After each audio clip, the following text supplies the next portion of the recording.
In the passage appointed from the gospel today, we meet up with the Holy Family just after the Magi have left to go back to their own houses. And Joseph is warned in a dream that there are those who would kill Jesus had they the opportunity. And so, under the cover of darkness, he gathers up his family and he flees stealthily into the land of Egypt.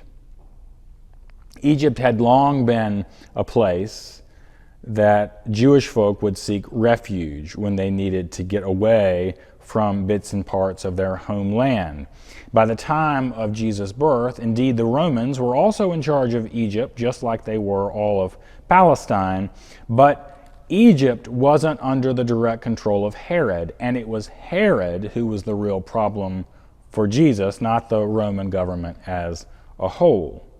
Remember that Jesus was declared at his birth to be the King of the Jews, a title that Herod had already claimed for himself and one with which he was not ready to part anytime soon. Herod had told the Magi to come back to him after they had found the child for whom they were looking so that he too could go and worship this newborn king. And when he realizes that he isn't going to see these wise men again, that they have outwitted him, he wants to make sure that he covers all of his bases and eliminate the risk of this child Jesus growing into adulthood. And so he calls for the strike that has become known as the murder of the innocents.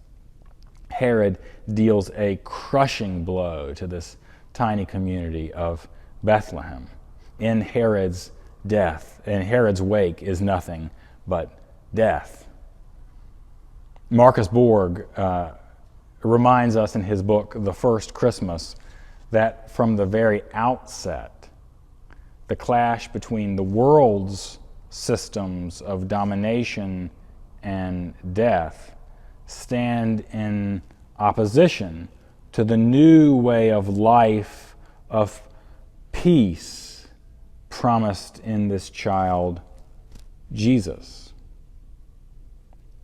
Joseph, Mary, and Jesus were forced into the life of refugees, strangers in a strange land.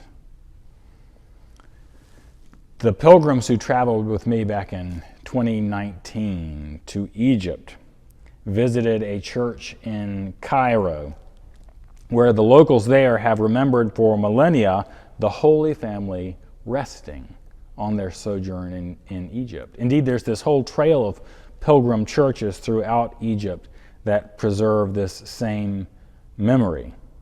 There's this real sense of pride among Egyptian Christians that theirs was the one land outside of his homeland that Jesus visited during his earthly life. And as we stood in that cave below the church in Cairo, I noticed this little nook carved out of the stone wall of the cave. And as the pilgrims were gathered in close around me, all using hushed voices, I motioned to that little nook and said, "Friends, do you see that little indention on the side?" And they said, "Yes, we see it." And I said, "That's where our Lord kept his Legos." Yeah, I know. As a father of 3, Legos are kind of a perpetual part of my life. They are everywhere I step, day and night. And it was a facetious comment for sure, one made probably rather inappropriately in an overtly holy place, but one that I think hinted at a profound truth. We are talking about real people in this story of a flight into Egypt. Surely Jesus did have little toys with him that needed to be stored somewhere in the cave. Real people in real danger, fleeing for their lives from a true megalomaniac who felt threatened by their very existence. So we might ask ourselves, what does it mean then for us as Christians that we follow a man who from his earliest days had lived the life of one who was not wanted, who was forced to flee for his life by a system of domination and death?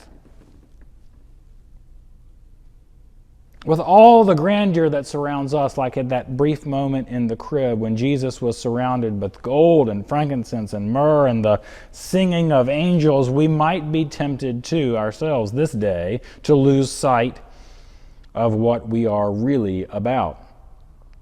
With all our fancy outfits and our nice buildings and our decent liturgies, with our full stomachs and our places to lay our heads, our clothes on our back, our shoes on our feet, with all that we enjoy, we might forget that we follow a man who from his earliest days wasn't wanted and was forced to flee for his life into a strange place. In order to more fully appreciate the plight of the Holy Family, we need only look to any of the myriad refugee crises of our own day, of Venezuela, of Afghanistan, of Syria, the Congo, our own borders.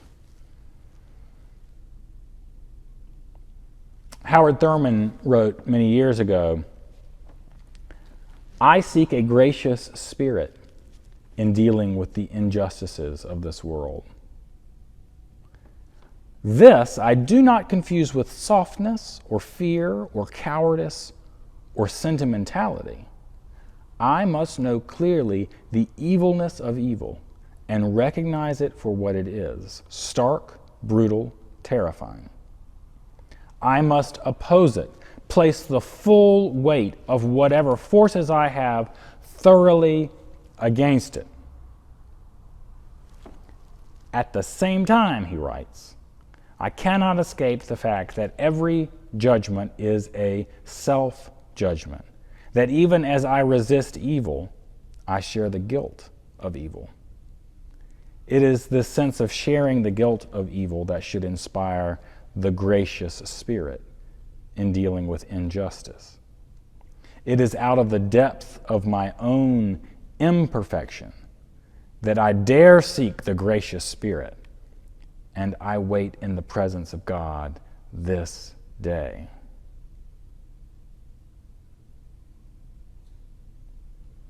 What does it mean for us Christians, who are now the ones in power, at least in this country, to consider that our Lord never knew what it was like to be in charge?